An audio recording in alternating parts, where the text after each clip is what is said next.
khi kan hu me ka hi khi ti lai bangki lami khi kelral dia kelral hi clouded leopard ania tinia hei in chi som atanga som paruk velte ania sei zonga hi ti chuan ram hnuai hian kum som pakhat ten dama sahuana chuan an enkol uluk deuh leka kum som pasari velte an dam thei ani tin no hi no te hi pani tanga pali te an thlenga zana chon chong ber thina in chuna emo jing war train atlai thimlima po chojong in an wak chu thin ti te ania an chan chin hi tiang kelral kan han ti mai chin thina khi enge ni China te Malaysia Nepal India har chakram Bangladesh le Indonesia te ka ting kha oma chon an khosak dan phung le an mi zia kelral mi zia ani chu kelral mi zia han soi tai la kelral hi ramsa in kil toile tritak ani wangin an chan chin zir chian po har sa hle a mani in ngai niam na te po lo nei ven mai thei sakai bak nei te anga arwala chetla chi ani le ni lo fin fian na po om le thei me lo wa chuwang chuan amala khosat chi anga ngai ani ti ania tin hei hau huk te zong klumpui an ti mo kha sakhi sawa saku ten se baka mi hring te ran vulan se sak fowa sahuanan ko ten artui thlai le nim hring then kha te po anei ve thin ani ti ten ti chuan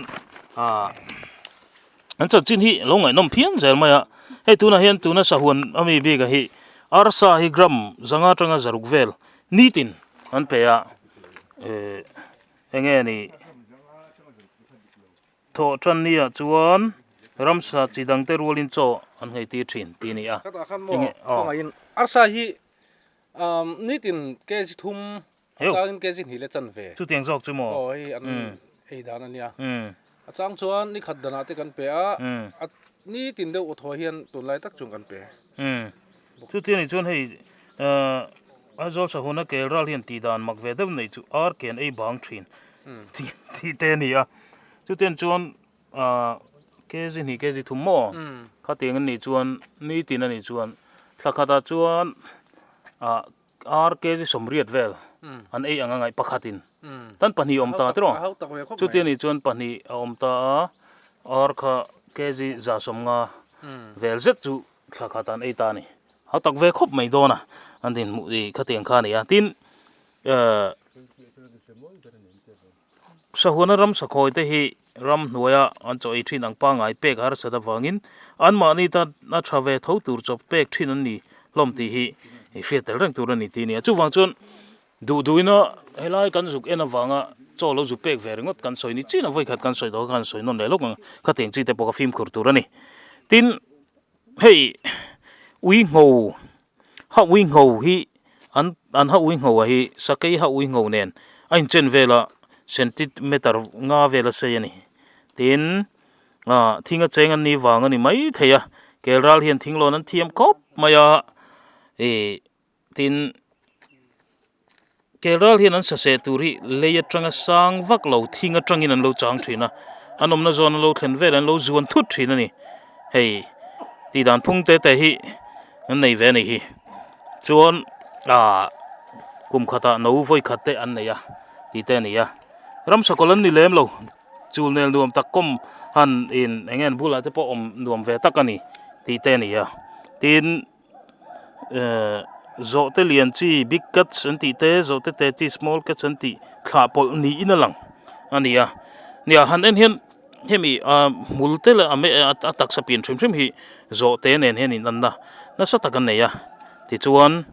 tayon rama chuan achi mang towa kumsa zo ko somriat le pakwa kha an rama an hun berani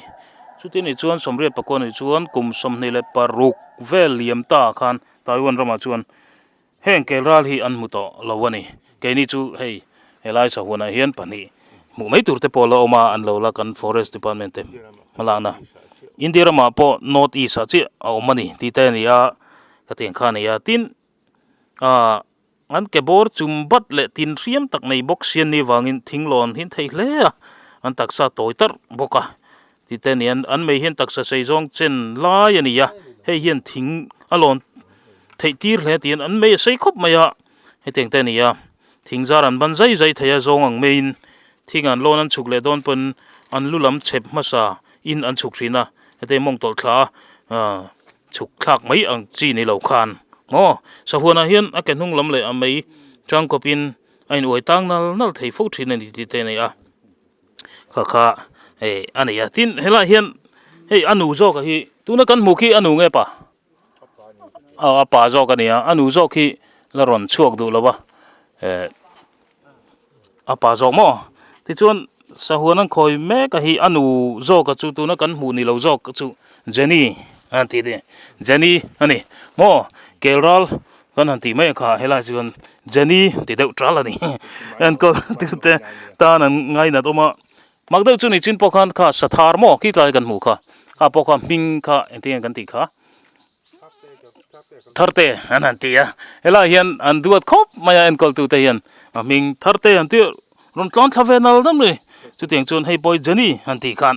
ei ve mai local ve mai thina ni thi te kha kan soi kai du ni ti chuan chuan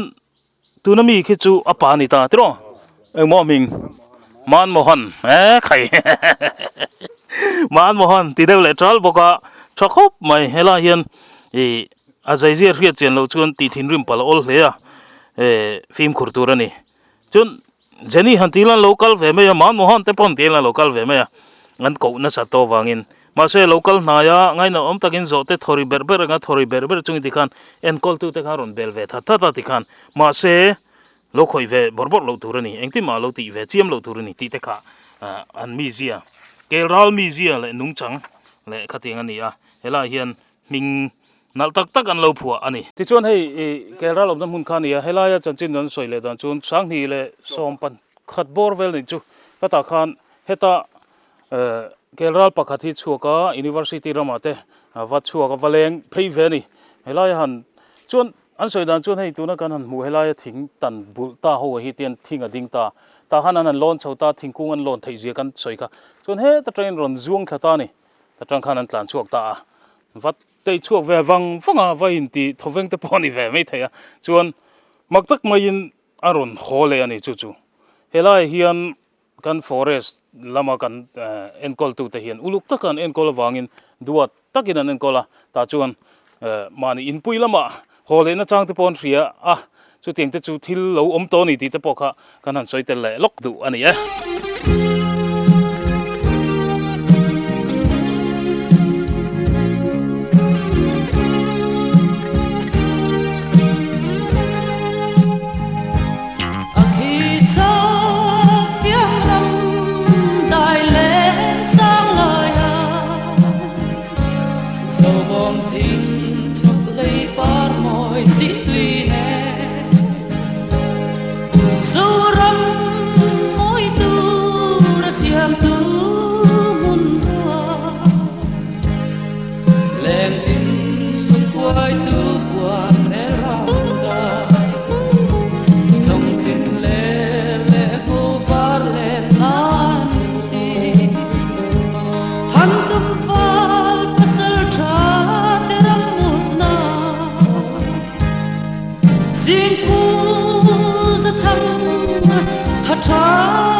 tuna kan mulai ki ha hu kan nia ki arong ki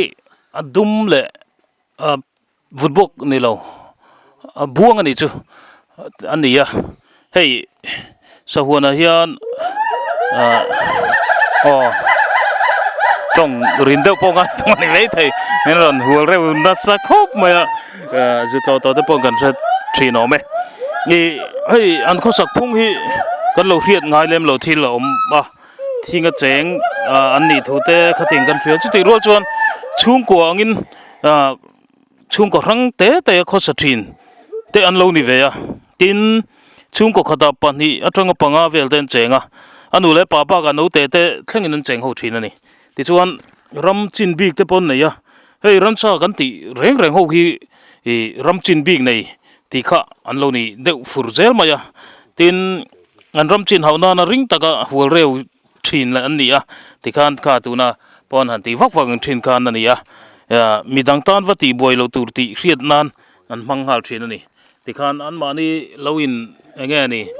vau ve nan le hela hi kan ram chin ani ti nan ram hauna te po an lo mang ve thina dei na sa khop mai ti theira te na nem te pangpar pangpar kumum savatui le ran nung te deuh te nei thina tion hela hian sahuana hian balhla le tomato thingfangma an tram ten pe thina an pek dan chu hei balhla hi kg som tomato kg khat le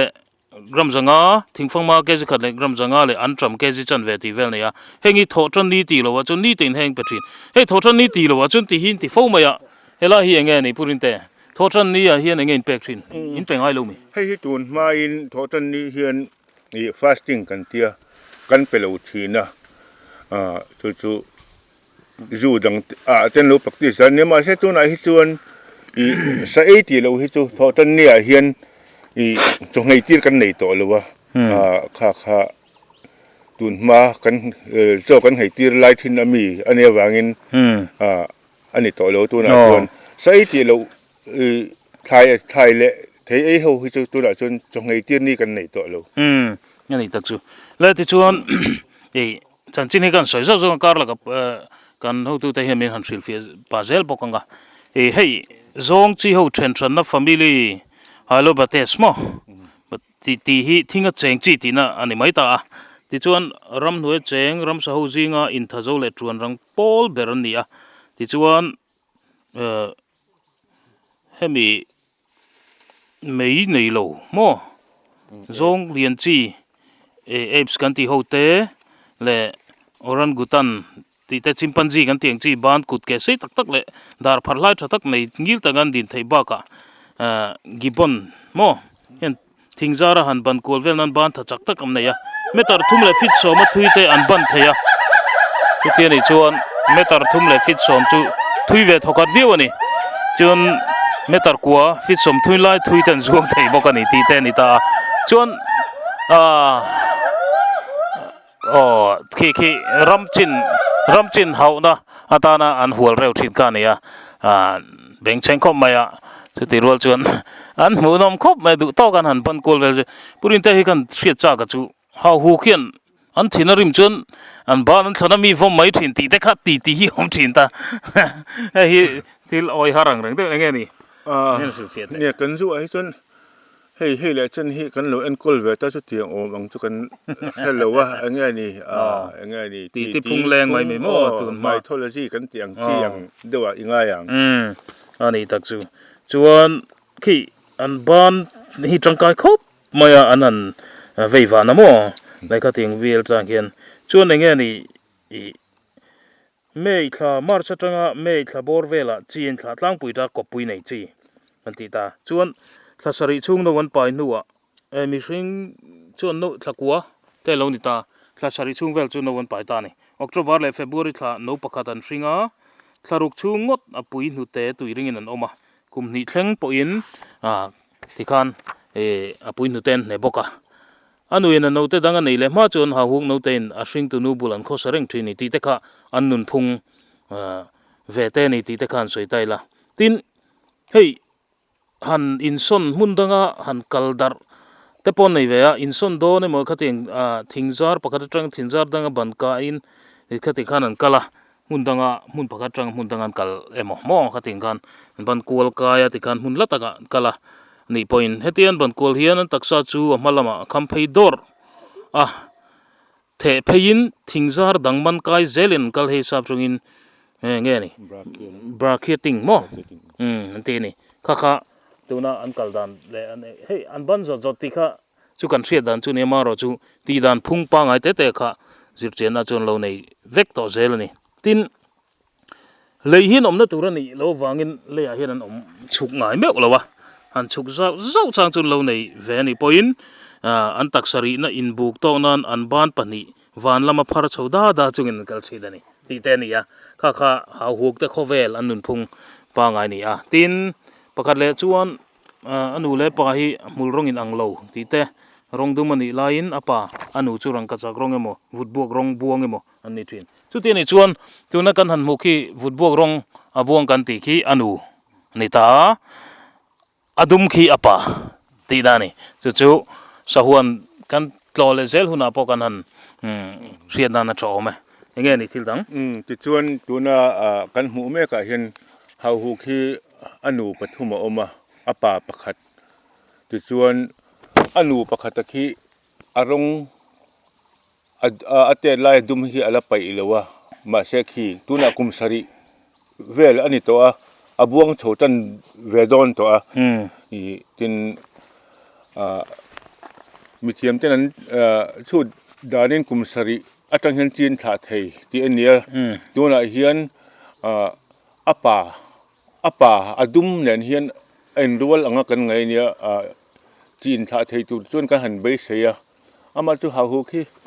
chin tha hin har sat khopa in ngai zong du lo khop maya bei sei na nen kan han thlir chu ani hin an pian tira tanga an pui tin thlengin an hmul rong hin thlang na sa hle ti te an nia teng te hi thil dang dang tak ani la te zel mai tin an no te piang hlim anu le pa chu pum rolen zonga an ti reng na in an hmul rong in thak dang lam chho da ne ro an ang lo hle ni ti te nia an pian hlim an hmul rong hi bo nu te khar rong anga var ani kum chan ve thlorok vela upan lo ni chon rong du main le chho thin ti te ni dang dai ang reng khop maya hei an nun phung le an ni na hi ti te kha an soi le duwa tin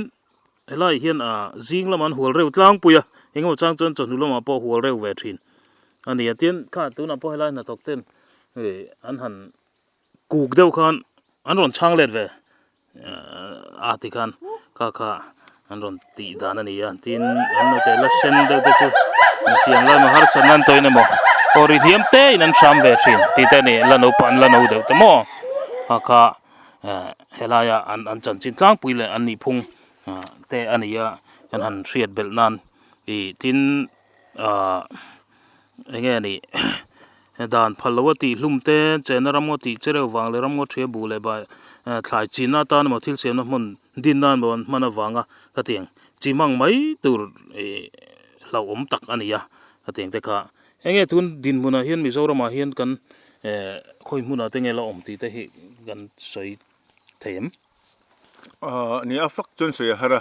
ama chu kan protected area anga hi chon an la om vek ni na langa tin mi pui hi awareness hi asang to khoi ma khua hi chuan an lo la hum hal tha khop in alanga chu wang chuan enga ni he ram salu tak le wang tak ai u cn pon endanger species anga apuan hi la hi enga ni mi pui te hian kan hlut tan viau ni na lang ba ka kan soi bel du chu hau hu ka po hi ni china kan soi ang bok india rama po north east chawa an ni ti ha kan soi le du chu wang chuan ramsa wang hum hal ngai le ramsa hluani ti ha kan soi le ani le tikhian an ban takang zoi zoya an hu nam khop maya han che sul ve chang hin nei tlak ve dop ti sul pal ve ting te kha ve an nei ve an tlak sul tak chu kan thelo khop mai kan na mulu khan ni china kan soi zo tak ang chi khan khu an ban hi sei em ma ke leyan lo chuk ve chang chuan an han kal hi ngil de win an ban kha ti kan an ti kan ti khan an ti ta khu te zot rang maya apps kan tiang jinga chun ke pani neya kal thei om chunan ni khu thì khuan an ban khuan khu ten din khuan lấy khu khoi phá deuh thò anh ấy han cụt khu thì khuan han thì khu dùng trăng vel tập cái chỗ han thì char thả phải sang chuan lấy khu azu khoi thúc thúc thấy đòn thì nani hela hian thla kan la ti te po re roin so ve te po ni me the ron chuk nal me ti thra khop bai thì chuan hay kan huang hian an om na hi tui na huala hi wet mode enclosure ti ani ta how hook hian tuyen du lo le an ngam lo le ain kara hi zaw lo wa amar chu hi adan na that tak ani tui hi an ti thei lo khop mai mà sẽ anh dù in về sao vậy an ina ma se how hook hian tui hi an mamo tam lo khop an yang anga ni thinga cheng chi ti taka anh ấy tự hi anh u kan ti kan ta mo kan so mà tập mi so nu te mi so bong ve tral mai te te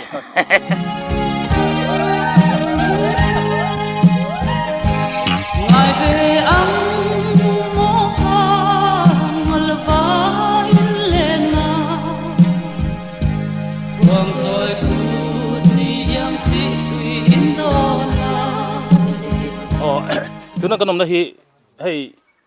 low restricted area conservation breeding center te ni hela hian vavu te satel te zong mai sen le ha huk te in thap polna mun bi ka kha ani chulai chu kan va in don ani tual ram dai chang le apoi em hang hela hi breeding center ka chulita chon hela hian ko tu te hian sin han thil pia sela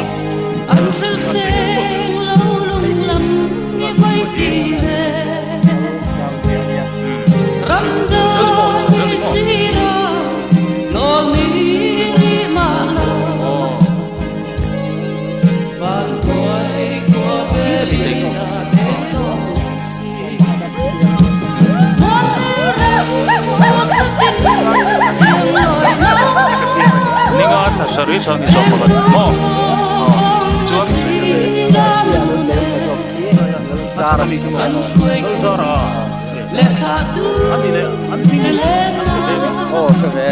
Trời đó là biết hết đến cũng sao cần làm rất nhiều lần để cho cái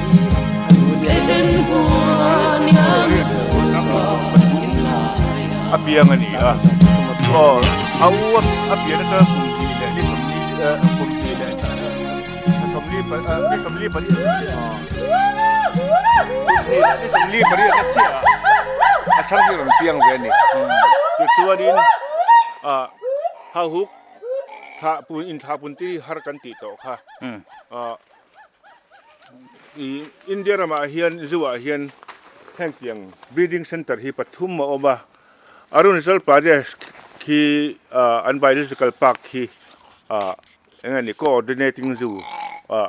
amphala tu tin ne ken hi participating zoo kan nia tin sepai zala Tripura khu yang breeding center nei bok hi an ni le ta ti chuan Arunachal Pradesh ko na in tha pun tir ni nan soya amar chu kan chiang vak lewa chu te ti lewa chuan India rama chuan ha hu in tha pun tir ma saber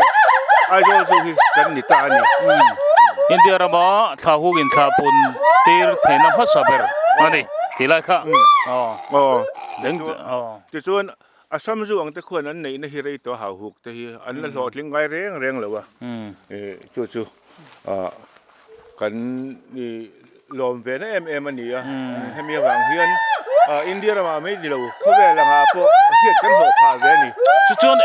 exang ha hu ki phim tuna an tha pun nam huna hian mo pali mo tha pung tu kha anu le pa khan ong ta nu pa tuak ni tina ne mo tua khat an oma fa panin nei ni chu fa panin nei to mo hila mi te khi hi ta mi te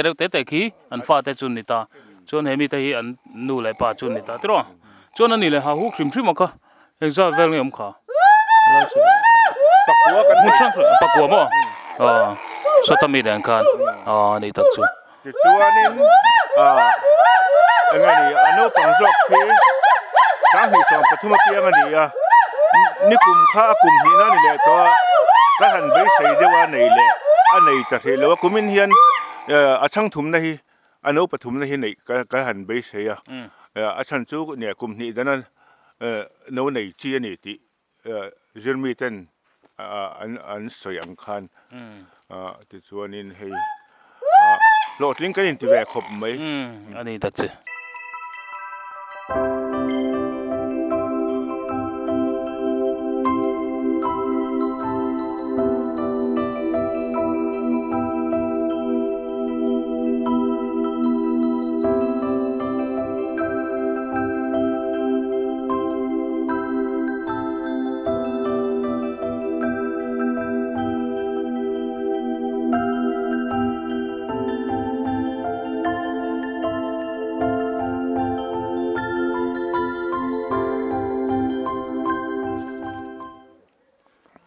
kan hu me ka hi zong mai sen na ni hei sen tai ter tor hlom khop maya purin te he min han thil le ta sela khu an lon na thing hi enge ni avanal mel ve ti kan ni ha ti thing mo la ti chuan zong mai sen hi mizorama to lo turong enge ni avan dan fa min thil fe ta le ne zong mai sen hi jermi ten han jir hen lo tlem to khop mai Dr. Aizawl Sahuan MZU assistant professor ina azir big na phaichuan well natural habitat ram no hin jani ai kem om to ni na siak nge chuwang tak chuan central zoo authority pon aron ngai poi mo heta ni Aizawl zoological park hen breeding center te menon siam tirta tin Dr. Aizawl Sahuan maziak dana phaichuan Bangladesh a phaichuan an extinct an rem to ati hialani chutiang khopa zong wang chu lo ni to mizo hian ning pani in kan phua athanin zong mo tan tia athanin zong mai sen an tia hei wan nei thak takin helaya hian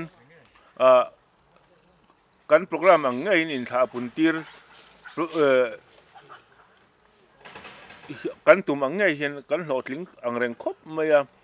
abik takin helaya kan zong mai sen phei chu ni china ka sei Dr. Aizawl Sahuan hian uluk takin aron monitoring research be nan te po manga ani hera tang hian achan chen chiang jok kan nei tu kan nei thei ngai thoi in karing nge chuanin tuna hian somni pakhat an oma a breeding center kan da nu hian kan han chin chia dana chuan som pani velan piang to ni anin ngai view zel mai ti na ni mo anin ngai angreng khop mai jong mai sen hi amaro chu apa engani a huai big a huai ber alpha female kan te ro chu a oma amal chu kan han ena hian anu an pol chung te po hian apadang pang po hian apachal mulai te po chuan pol ve thei mai ni hian lang ta chu an nung chang adang ram ang reng khop mai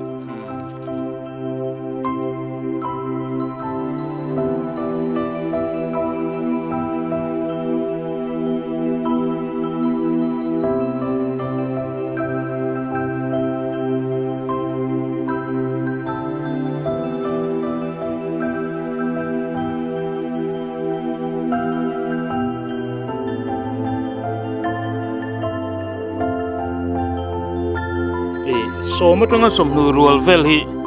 lalle thunei dan in dot chawin rual khatin an omtlang puya a rual khat jinga hena pa chu tlem te le tamjok chu anu wan ni thina ramchin nein an ramchin chu uluk takin veng thin ti nia khating zel khan zong chi ho rim thrim kha ni chin ha huk te po khan ni thawa tin sakai te pon ni zel mai ramchin an nei kha an hre ve ang reng view zel mai ni ti te kha ania tin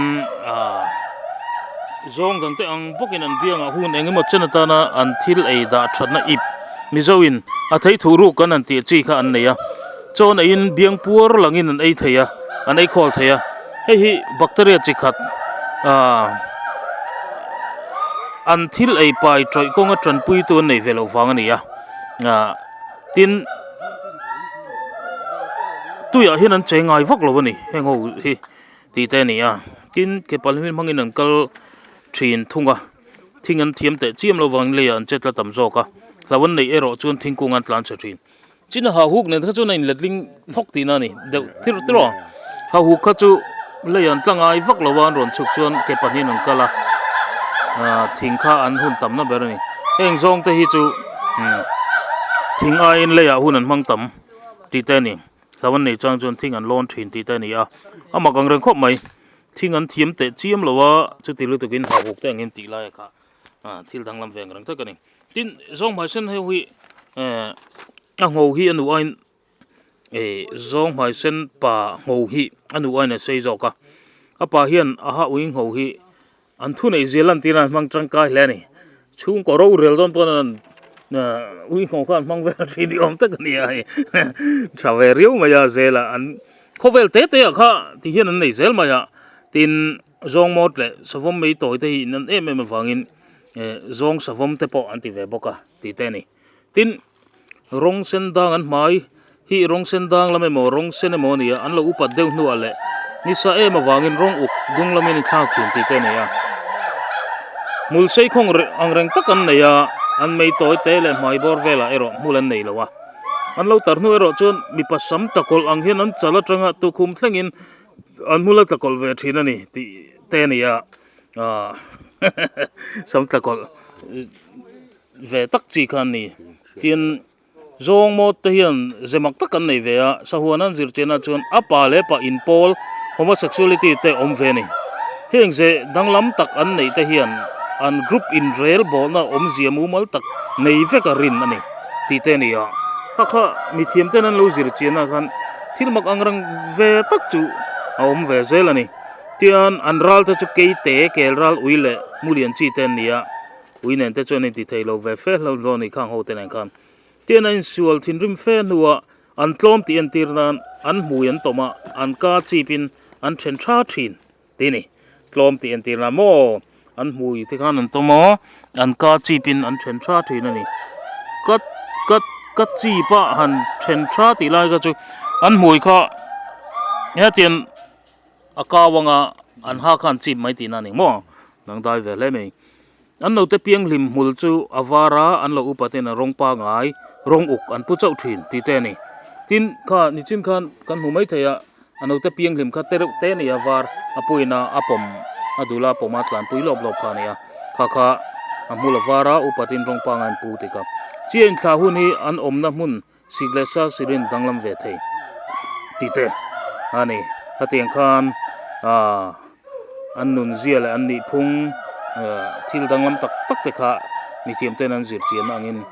kan fiat bel zel ta ani ti la kha an sei bel lok do ni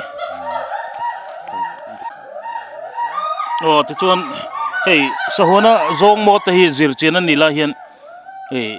apui le no te chau da na muna apa pakhat da lu ve ni ya apui le no te chau da na ma pa pakhat da lu ni ya thlanga nu apa chuan no te chu that tamaya apa na no te tha ngot na chani hria them har hle ni tian primates ho hrim hian hian no te tha hi atam hle a chan po ngai da ne nang lo hlom hle ni ti te ni ya til pakha ching em chu he apa dalu thar hi ano te pa ani lova chu wang chon anu ahurle vat theinan ano te hi a thatta ni ngai thei ani ti te kha ni ya an nun phunga kha tia zuzir chuan ngai tu le thil tam tak kha om ve tlat zel ani angai nom tlat zel mai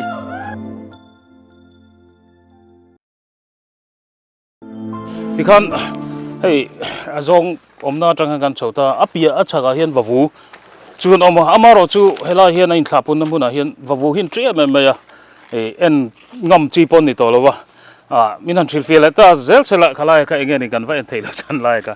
yeah keng du vavu hi สวัสดีไม่เนี่ยเองมาชนนี่ก็พอทอกสุกทุกท่านมานี่พอฮีอันมานี่พออินสุดไม่ใช่เลยเนี่ยตัวนั้นเห็นเมติ้งซีจนนั่นตันโดนตัวตาเฮียนกบูฮี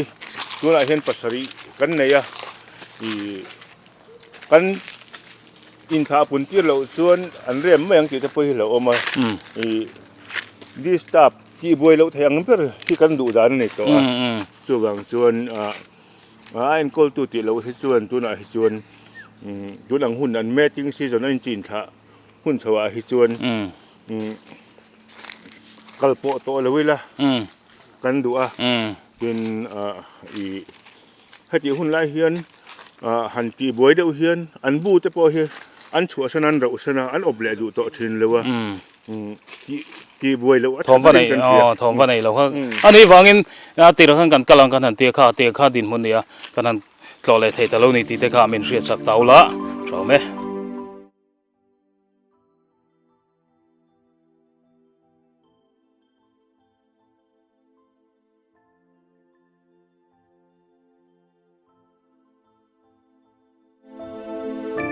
เฮ้ยสเตลินขับปุ่นน้ำมันกันลูตาเฮ้ยเลียนครบไหมก้านขับใช่ไหมเล่นด่านกันเชื่อเท่านั้นขับนี่แหละจันเวลนี่สเตลน่าจุกันลูจิลเวนี่เฮ้ยที่จวนกูมาโมยข้าโลกัลเซล่ามินันทริลฟิตาเซล่าเฮ้ยเฮล่าอันนู้นเลยปานี่ด่านอะไรข้าเองเตะกันเชื่อฉันเทียงเลยอันป่าจูเฮลัยฮิเต็มเทียนดามมีนักขวดตามอันนู้จูเฮเทียนจำพีปูตาจูอันนู้เลยป่าเสียดนั่นเนี่ยทินอเมริกันพอเห็นอันนู้เลยป่าเสียดฉันเทียป่าจูอเมริกาสีเดียวจูเตียงจูเทียมเต้นน้ำมินสุดานั่นเนี่ยจูเสียดเวดานั่นนี่ไหมเฮ้ยอันตินให้อันตินเนี่ยไม่ตัดหรอตินปลีอันนู้เลยป่าข้าอันตินข้าอันตับไอ้หนังเวกอังเฟกโม่ส่วนเกสิงซันไงกันแล้วเราแค่จะสมทุ่มปนิแต่เป็นที่นี่แค่สมทุ่มปนิโม่สมทุ่มบอลว่าส่วนเนี่ยยังส่วนทุ่มนี่ส่วนที่คันเฮตีบุลหันกัลข้าส่วนเองเราไม่ตีนั่นโม่ลูแต่พอถูกเลยห้าไม่ตีนั่นนี่โม่ส่วนเองนี่โจเต็นเป็กชินค่อยโม่ตันตีโดนชินแต่เองนี่ตีมันได้เลยจู่นี่ตาจอยกันปนริดเวลโดนตีนั่นนี่โม่ติดชวนโม่ให้ไรเห็นบันมิสบราวน์ตัวกันตีนขันจุอาเซียนบราวน์ตัวเลยบันมิสบราวน์ตัวอมตานี่บันมิสบราวน์ตัวจนให้มีสเกลกันตีเพกเตอร์สกิลกันแต่ไม่ให้ตาเห็นไอ้หูพักกันนี่ให้มีเจนหูพักที่จวนบาร์มิสบราวน์ตัวสนิทานี่ให้ละให้เชียอาเซียนบราวน์ตัวจนให้ตาเห็นสเกลขนมเล็กตานี่ช่วยบางอินให้บาร์มิสบราวน์ตัวกันเต็มที่อันนี้ตานี่ส่วนให้สเตลให้เตียงบีกับให้สเตลเฮาซิงข้อมูลระบุเช็บชีน้ำชวนนั่นดี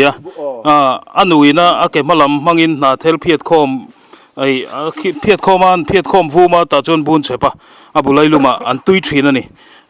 สเตลจูข้อมูลแต่ตุยเต้นเจงชีเด็กันชีตินอินเดียแต่บังกลาเทศเมียนมาร์ไทยแลนด์มาเลเซียและอินโดนีเซียรามาเต้นออกมาจวนตัวนั้นมีเตลปุยฮีสเตลเลซุมซิจิเฮาซิงข้อมูลเลยให้ขวร์ลวินบุเช็บชีน้ำชวนนั่นนี่ว่าเจงจีอันนี้เราหน้าอินสามรีกดานเละเจดานะจีรินอินเบียนเละทิลอินเฟียตีร์ดานั้นในตั้มเบระข้ามักเวลวิวเซลมายาส่วนดาดุนชินไตละที่ข้างจังจินข้ากันใส่เซลังข้าสุดท้ายส่วนจอยเพย์เมงูอาซาวโจกัสอนที่ส่วนเฮ้ยป่าอินอันนูอินจูอินอันอินสวลเวทีนั่นนี่เตะตัดมายาส่วนอันสวลเวทีนะที่คันจุมีส่วนอาลูเลยงงจู่ไทยโตก็เสียติดดกินอันนู้จู่อังเกอร์ว่าเอ็นก็ต้องให้สับตรงอินฟิกเซชันนั่นทีอันจะควอลเวลนี่พออินอันนู้จู่อันเมลเร่งทวันนี่อันเล่มเวทีนั่นแล้วนี่ข้าเตียงแต่ข้า sakai satelte nungchang le khovel kha thilmak ta kha lo om vezel maya tin anin lem dan dang le chu apa in anu uma anin chai hi ania tlan chak vak don lo ani chu hei hi sap jong chen trailing an tia anu hunga apa in nai takina uma atila hian tram chungin in lem thin ani anu hian tum khada somni pathum rang somnga pakhat vel tui kha anei thina abu hi aveng ve thina tin atui eituma ram sa local te chu nor in emo nge lo se in emo anot bo ve thina akha tokin abu a chon na thel apul bel zel thina hei hi anralten atui riman thrian lo nan anti ni na hriatani hei kha ni china kan an soitak zelang kan an mani khovela khan nun dan phung che dan phung khosak dan phung chi hrang big te khan lo ne ya tuna kan han soi ringo ta po khan abu na thelan han phul bel han ti te kha an mani to ka khan fin na sa ta kan lo nei ve zelani ti te kha kan an soi te le duwa tin an taksa in siam dan mangle pian phung an zirna tang in satel chi ho jing achun upa ber most primitive near hriatani ti te ni ya tin sumsi de satel dang te nen danglam na chu lei hai khor lovin hunrem chang an na thel le nim fom khomin bu an chep vum thina anu hian atui aveng chot boka anu hian atui hun ma dewa tangin bu chep tran thina tum khada somnga emovelte an tui thina ni ti te ni ti khan chanchin ngai nom tak te kha an ne ya soi vek seng lowanga bu chena tur nim nok an chop sak ngai sahuana khoi tel pui te hi an bu chepna tu nim nok chop sak an ngai thini ti te ni ya tiang khan hun thrang chanchin an nei ni ten pu sang te chu ne nge ni thil min han thil bel le ta sela hei hi apa ni ya apa hriat han le chu hei helai hi tina khuarta ni tin hei le hei hi a species sei nang lo ni kan sahuana hian Burmese brown tortoise le Asian brown tortoise hi om kopta ni ein om pulani ni chin khan ka soi to Burmese brown tortoise a chon helai scale hi hei heta henain mu phaka hei hi Asian brown tortoise ni ta ni ani la chan chu hei heta hen hei ta hen yang hei ein mu ta lo kal tlang om lo ni kal tlang om hei chu hei zung bok vel tian ka kal tlang phei ta hei chu heta hian an ron zui ra la anin tok khom ta ni mo ta hian kha adang lam na lai ni hei helaya a khur dan te po ani ya ta chuna tlang deu hlek ta khur te po ne pani ti lai ka ni ya apa ani ta ni ti chuan heng hi kg som thum pani atling thei ti som ania thum pani te tling thei mo ating vela kha an din mun ani ari da na hi heta hi ning sang om apa paruk le anu som mek ani tak chu chuan in khapun lama kha in thapun lama hi kan ti vak lo mi kan la lo tlin na hela sang lo khopa sang ni som pali khan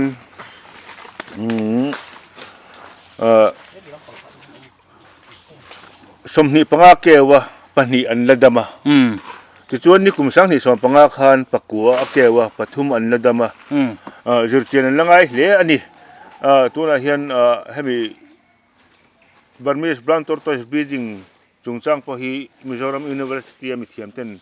an zirchian mekani ai tak chu hei ti hian thanglama hian pahnih nom ta an lian khom mai khitlai kan choi yang vel khani hei tuna hian an lu hi lor dek ka pahnih hi repon review ani ni chin khan ke som thum pahnih vel thleng an ni thei ni ti te kha kan ngai thla zo chu kha ni ya tuna hi chuan tlemin an ngam ve de uhlek ani hi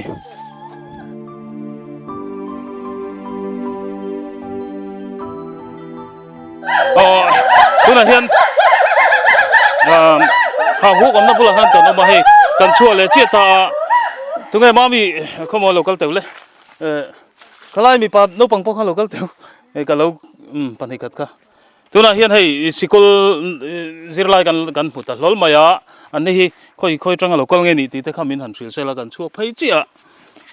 government Diakon Middle School scholarship Dekon trai mo insa local chu mi somni pakhat zirtir tu dinen somni paryal ve engching in di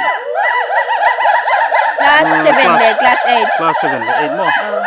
local tai la i kal to thin am ni danga ai ta ka ngai la nakal ngai lo mo mu no mi ti em khoi ngin en to kan en chu da vak to en chok de vek to mo tin tla in ho thale do na lom le to go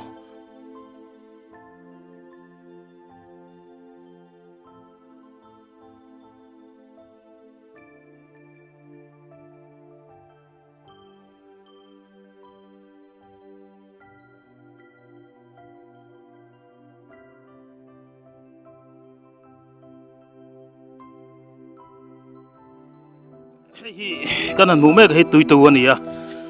brown fisol ti ni chimbuk nen hian danglam na ani ya nakina danglam na te pokan soi chonga hemi athapar lai zong khu ama khu han soi cheng taila centimeter za tanga za som panivel ni ta a sei zong ama hrim sei zong khu centimeter somnga pani tanga nga sarivel ni mei amei bi ge centimeter som ni vel ni ya gram sang khata tanga sang khazali somsar ribor vel ni ya 3 November tanga mar chain chi en thlatlang puya tin tui ophi ni somni pare tamo ai rei lo ti te ni bu che na mun hi savadang bu che sa emo lunga kwa omrem chang man tui ve mai thina ni tlang nuwa chajong chi bok kha ani ya Bangladesh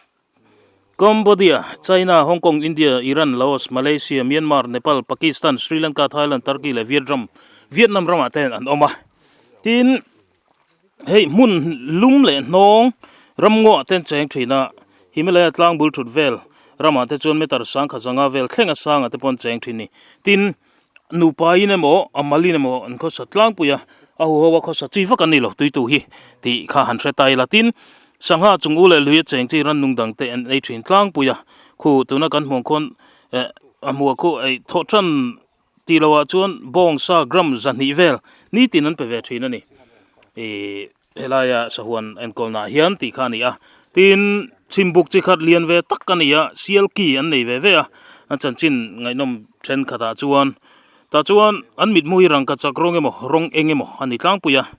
an mit vun hi bokbon rong le rong buang in chopolang dewania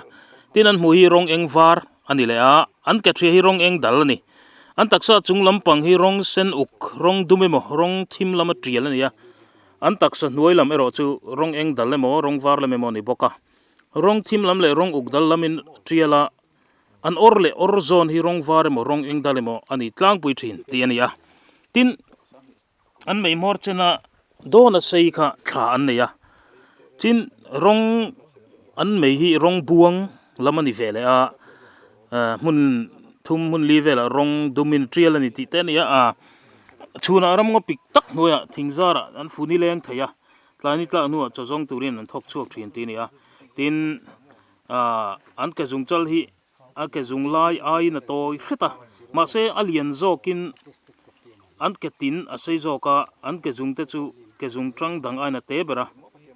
an ke jung te chu ke jung trang dang ai na te bera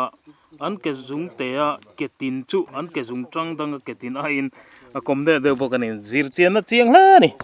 tin chajong turan thlo chu hian fuk na tanga tui khu emo lui te mo lo om na mun nai bera an pan ngal thin ani ti te an mi zia ani ya tin lung to lo te mo thing filora mo rem chang am fu mai thina samdan enge ni ho ti te mo tu ho ti te mo hatin khan an thina chuan mi zo jon tu te nge ni tiam samang thin teng te pokha ria dan luidung vela te pon kho sa thing te ka tin chokar sari vel nu an no te hi an bu tang in an thlok chuak thaya savadang bu che sa emo thing korong emo lunga kuwa omrem chang emo tui thin ti te ni tin an ril tram viau chon saruang an murem chana ping an ei ve maya tin chuna thing boka an fulai hi sawa te jok dang ten an chai boi fo thin ani heng te po hi thilmak veng reng tak chu ni khu a mui te po kom ve viwa atin te po nei tha sawa te te po khan an chuna thing boka khan dileng tan an fu thin ani ti kan soika ka te khan an ron chai boi ve thin ani tin an len jong ti lowa chun anin ang hle nu le pa kha apa hi anu ain pum ru te jok ti ta ni ya tin Israel rama no ten nei ngai to lo hial awangin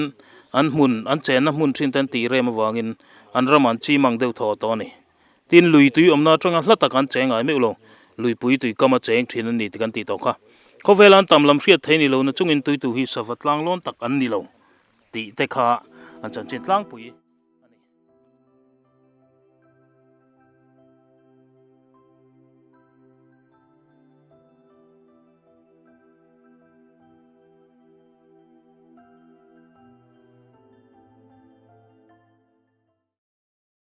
Suzuki hey kan mu me ka khi hela hian so mau ma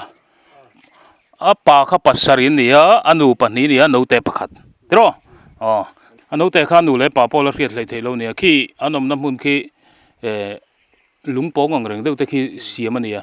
king te khi enge om zia soi le ro sun an mani an footing kha Khen kalna khen le an kalna khian le khian rap an rap dura ralta ani na taka chun helai mun po hi sang ni mau tam halam bang ka chun mau mun thalu tuk mai hi nia i mau na khata te chun an mali tan pon om na tu na ta du su sa mani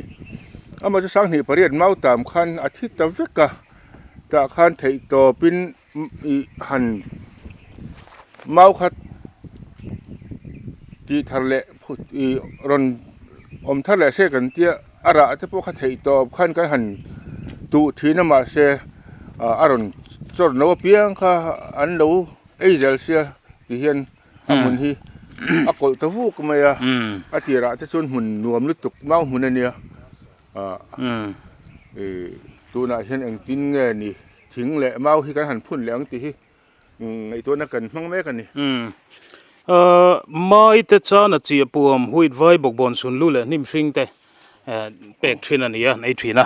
tin sahelai chi ramsa te cho beran nia sakei cho du beran ni bokan dia an hang ang aneng chun tui tak veu neng chu tin mul role thap tak an neya an hong le ir bora bakbuk an nei ve a an mul hi rong uklam football gina pola anu rong chu tle min dal dewa kha kha nu kan hriat theina turatan rong kha tle min dang deuh ti lai kha ne apatar to lam rong chu rong dum ang lek lekin aduk tol tol ani ti ani a chung te po chu han hriat than le zel na turatan an thau me tin hei June atanga January te September atanga December bor vela hian apaki abung thina an chu an chi in thla hun lai velan ta ni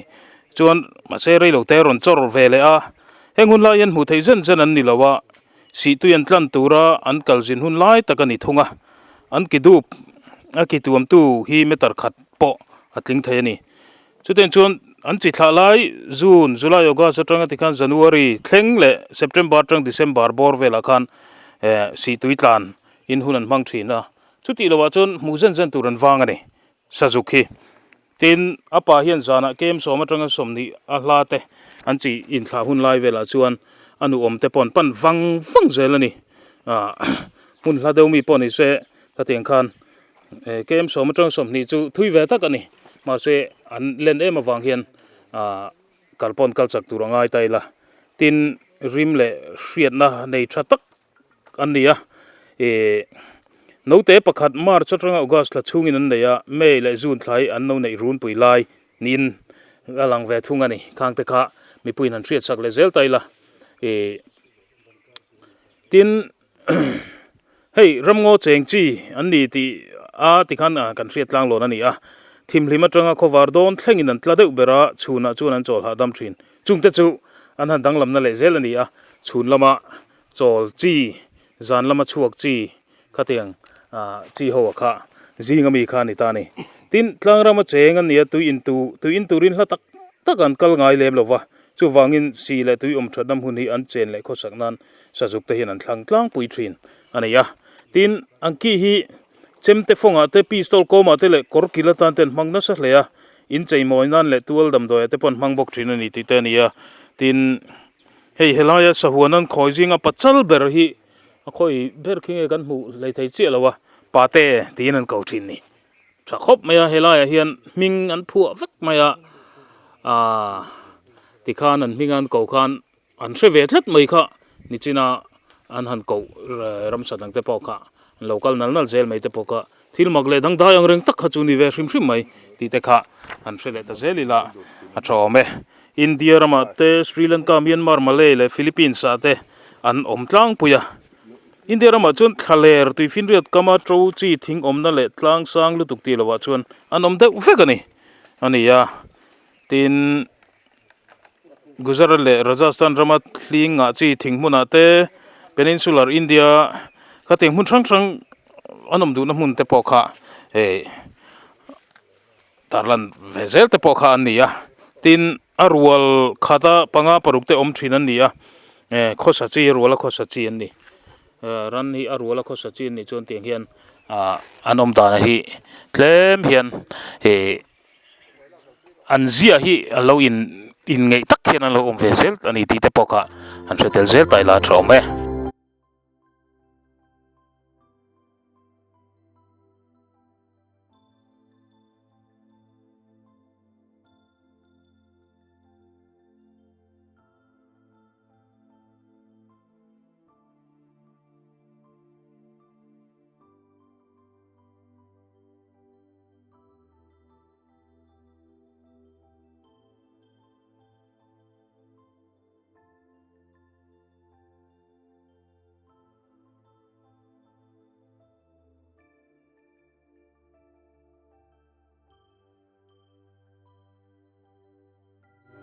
na kan thirlai me ka hi zong mel tha ti kan pho ve ami zo tong chuan pigtail makak kan ti boka ti chuan hei kan han thriat tur chu hetiang in kan han siam ra rang hi an hinga po enclosure kan han ti le boka enclosure a hian ti he kan dak ta a ti chuan an di na poimo jol deuh te han ta lang tai la tuna kan han sei lai me ka hi apa hi centimeter samnga pa ni tanga samruk vel I a se ni theya anu hi centimeter samli tanga samnga ani tlang puya chuan an mei sei zong a hi apa centimeter som paria ta tanga samni panga anu centimeter som paru ka tanga samni ani theya chena ri zong a hi apa kg ru ka tanga kg som pani anu kg li lesan vetanga ke siruk te tiang zo an dam rei zong po hi kum som atanga kum som pan hi te ani theya tin an chin thla hun a hi January tanga May thla hi ani thina no hi an nei tam lutuk lova no nei za da hi pakhat te an nei tlang puya tin chi thla thei turan puitlin hun a hi kumli an lo thlin hianin chi thla thei angai an ni a tin an no pai chung hi ni za somruk pan hi tanga ni za somrial le paruk vel chung no an pai thina tin chhun lama chawng chi an ni boka tin an omna hi hei kan khiat thinangin Bangladesh ate Cambodia China India te Laos Myanmar Thailand le Vietnam ram te hi an omna ani tlang puya tin an chen du na huna hi tuipui kamphai zol ram ngo tanga tlang sang theng thochina tropical evergreen semi evergreen kan ti te tropical wet evergreen te tropical moist deciduous coastal forest an tiang te swamp forest an te pine forest te mountain ram ngo tan cheng thina ni khang kha an chen du na hun ram ngo te ani a tin an chan tin nga yam jol chen khan ta lang ta illa sap tronga ming puang hian vok mei ang chen vel an neya chu wang chuanin pigtail makak pi hi ani chan te po ni om tak ani a tin a mei hi toin da chung lama ati ko deuwa thina a mor hi viala chu tiang chuan an pian mang hi ni a an line an hai makaka nemen trina kan ti ho tene po hian ai nang khom maya an pum ro ro chu te jok dewa an ke ma lama toi ba ka an mai hi te jok thunga tin zo zong assemis makak kan ti le zo pang ngai resas makak tenen po enang le su zong dang tenen an nalai de te pon yo me tin zong mot kan ti te zong mai sen kan ti na china kan en to tenen po kha ni nang hlea i an hma hi a sen ve lo thunga an ni hi chu a hut bawk rawng kan tiang hi an thunga chu tiang chu an dang lam deuh te nia tin zong dang te ang bokin an hrok atang ri hniam tong hriat har tak atang ri hniam tong har tak tong ri hriat har tak angari anti sok thin ti te po ani le zel ani an rong te pawh kha hei rangkachak rawng leh rawng uk in pawlh maw mul sei tak an nei chi te nia an lu bora rawng uk vela chauh rawng dangin a pawlh a an hmai bul vela rawng chu rawng eng uk dal ani tih te nia tin an chhipa horop viangin a duma an thing chi te kha a oma dang dai ang reng khop maya an ni phung a hi tin apa hi chuan an hur anom chuan an zui deuh chawr thina chuti lo chuan apa le pa ero chu an ngei lo khop mai ti te ni tin an mi zia zong ange ni an kha mi an mi zia khan mi hring te dam doi mu chu thar thrat lo en chin nan heting zong chi hin mang na sa HIV dam doi en chin nan an man lar ber hi heting zong chi hi an ni nge ti te pawh khan hretai la tin endaman clear kara in thla pung tura da te pon lo ni to a tin thiam thil an tir siak nge nei sarkar sang chi te pawh chhor krang ka thine kan hmu TV te pawh kan hmu thina nga ka teng chi te kha an i zia rang kha an ni a tian thairan rama chuan coconut ra lo turin an chhor thina chu tiang na thok thei tura khoi fin to te chu zong pakhat $US sang khatin an ral thina ni te ni to ve a thakop maya hei fin pon fing ani chuan thalera tanga azar thinglera tanga azar chuan nuai lam thlengin chozon nan an man baka leya chozongin hun tam takan mang thin ti te ni a khating khan an no te zinga nu chu arwal jing an omzui zela mo aru hu howa khatinga a hi anu in an ho thin ani chu a hu howa zong khating heng ho hi anom chuan anu in an ho tlang puya chuan an no te zinga anu chu arwal zinga anom zui zela pa ero chu chian thla thei huna amalin an om hrang thin ani ti te kha nei a chang chuan arwal zing an om zui ve mai bok chang te pon nei a khating khan han zir chian na kha mi ze hrang le ni na hrang kha danglam hret zela kha zong chi rawa pokhan an om mani an chi pa khon ti khon an khuar dewa mul an tro mi alo an tro sang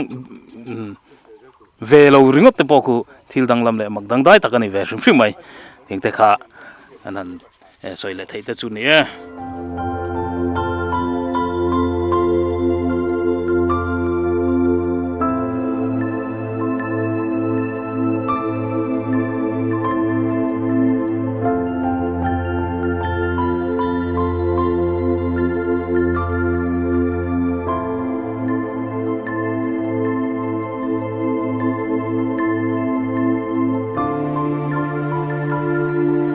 chuan sahuan chu kan han tlo zota a kha kan han huang khan ram sa chi hrang te oma chan chin ngai nom tak an nei a kan han soi bel du lai chu helaya na tok tu te na an lo soi le ngai mo te min lo hril ve a helaya sahuan hi thotran ni hi amun ma ti fai na tan ten manga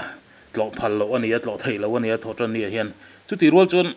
he ta chunglam atanga lo han di la katia ron tlo tral ching te khan oma chu chuan an duangin enkol konga te khan kulaya an in rail ball na te khoi boi ve thina chu ba ka chuan sahuan tlo man hi hei cheng som velek sen ngai te ni a an zu thleng thlamin tlom mai ro han ti te tin chunglama ho tu lian ho tu sang atanga tlom lo han di lo ka khatinga lo ti mai ching te pok kan om thina thil tam tham di lowa heng an sum hu te hi an manin rail ball nan te man le thina ni wangin heng la te po hi klemin fiat sak deuh tai la an ngai mo zong le hengamo tlo hun lo tlo te tin atlo hun na po hun taka khatinga tlo ve mai te kha thil om dan phung tur om takani a chung te chu mi pui te point fiat sakila sum klem tham te kan an sen mai te po hi thil hre lo tlang tai la ti te po kha kan an soi kai tel du ani